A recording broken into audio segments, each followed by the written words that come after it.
Maybe you're like, that didn't even sound like that at all. Okay, fine. Let me try something else. Alright, I'm gonna try to make this sound like rain. See if it works.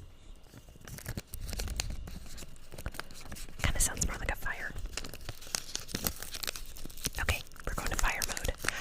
Okay, guess what? It was a tea bag holder. Not even fire. Okay, now, what about real fire? Let's see what that sounds like.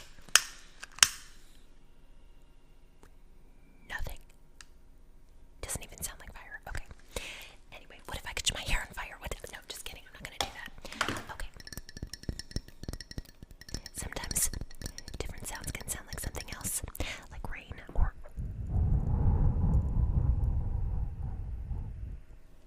wind. Let me try that again with both hands.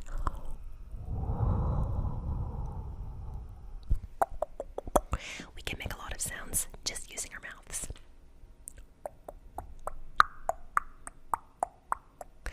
I was trying to make a horse like clocking down. I don't know. That doesn't even sound like that, but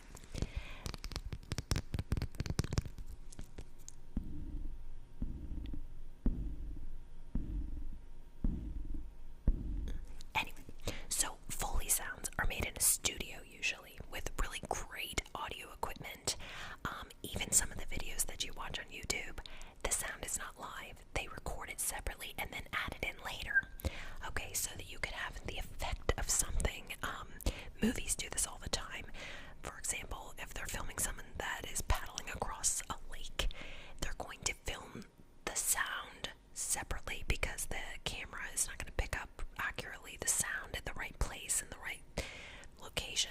So anyway, I encourage you to try your own Foley sounds and start listening to things around you and see which things make good sounds. Like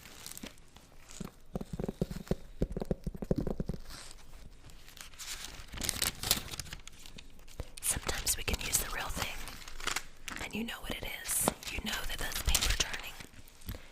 But sometimes we have to use something else that's totally different.